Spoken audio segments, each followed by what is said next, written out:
tubs, when the screen hasn't been touched for a while, it'll turn black like this. So touch the screen and it'll light up and give you instructions. On this one, it tells you to slide your finger all the way across the screen to reopen it. And now we're back at the home screen. Temperature up, temperature down. We now have a reading temperature of 65 degrees. Time up top, a screen rotation button right here that'll take your screen and rotate it around so you can see it from the other point of view. Okay, so this little bubbly icon right here that's already illuminated blue, okay, it's activated. You can hit it, it brings up a new window that gives us access to all of the pumps. We got Jet 1, Jet 2, Jet 3, lights, and a soak button, okay?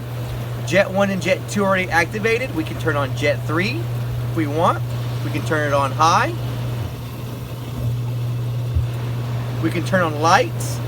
Lights have now been illuminated. There are multicolor lights on here, different programmings. You can turn them off and back on and begin to go through the different color modes that it offers, okay?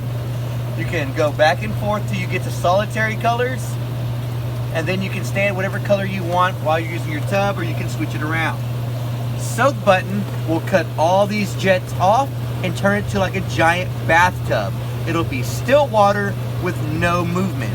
When you get bored of that, you can hit the jet button, give it a couple of minutes, it'll turn the jets back on and cut off from the soak mode.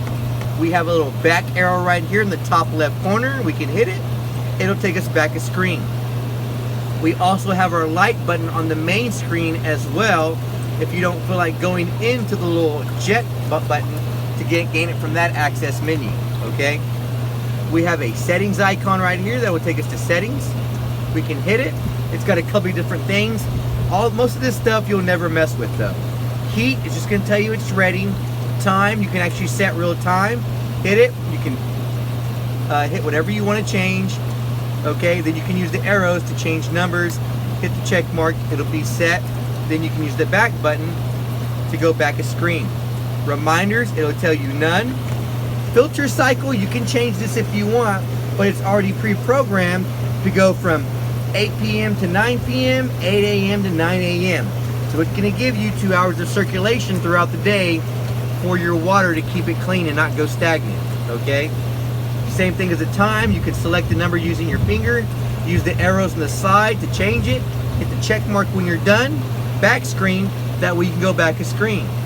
Hold will just simply pause the system. Cleanup, it's already programmed to run a half-an-hour cleanup cycle for you, so you don't have to worry about it. M8 will tell you none. Units, it's already in Fahrenheit. Language is already in English. Info, this is just going to give you a bunch of information on the spa itself.